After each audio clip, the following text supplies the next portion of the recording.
Protein is a necessary macronutrient, together with fats and carbohydrates that should not be eliminated from one's diet.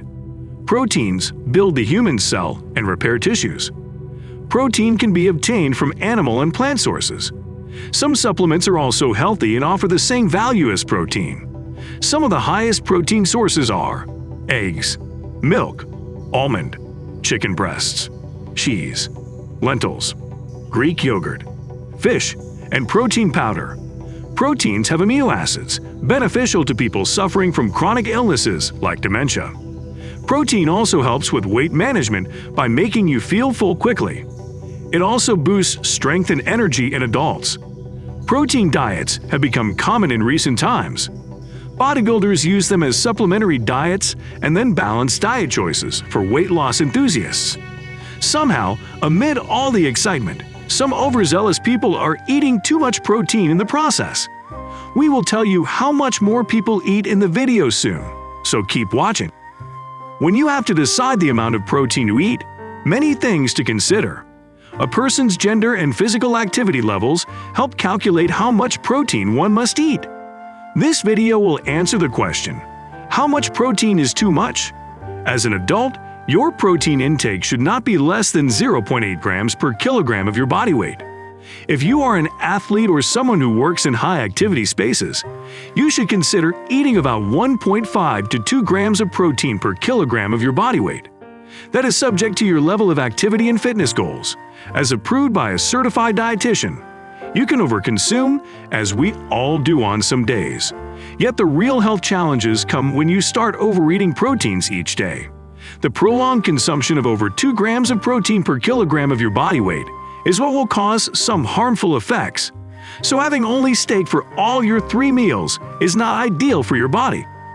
When you eat too much protein, you feed your caloric surplus, which consolidates into fat. That is unintentional weight gained from the saturated fats from red meat and processed protein foods. Sometimes we convince ourselves that we are eating the right protein sources and that we are not depositing calories. However, the small chunks of low fat will accumulate over time. The high saturated fats can cause colon cancer in women and heart disease. So while you can eat an all-protein diet and ignore all the other nutrients, you probably should not. You must get some of your protein calories, but it should not be more than 35%. We will also talk about the ways to avoid eating too much protein next. In the meantime, you should try to subscribe to our channel for more information on protein and other health-related issues. Like and share this video if you find it helpful. You should leave comments if you have any questions. You can indeed consume more protein when you exercise more. The theory of calories in versus calories out works for protein intake. If you are consuming protein, you should have some high activity to burn it out. That way, you can consume more of the rich protein healthily. The trick is that nothing should be overdone. Even when you can burn it out, there is a possibility that you can be storing some of the fat.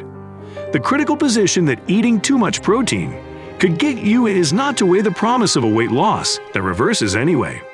You need a dietitian to structure your meals and direct you on your nutritional content for each meal. You will also need to create a dietary diary to record and calculate your protein intake. If you need to achieve such specific dietary goals and cannot do without proteins, try to include supplements. They are easier to calculate and track than your high-fat protein meats. You should also have vegetables and fruits in these diets. They are the balance that high-protein diets need. Finally, too much protein is having more than 2 grams of protein per kilogram of your body weight per day. Stick to this if you can to avoid all negative side effects. You are trying to lose weight and maintain it, not get chronic disease from your diet. It would help if you were not afraid of eating proteins. Your family and friends should benefit from this knowledge too, and only warn them that everything needs to be done in moderation. Thank you for watching, and we look forward to seeing you in our next video.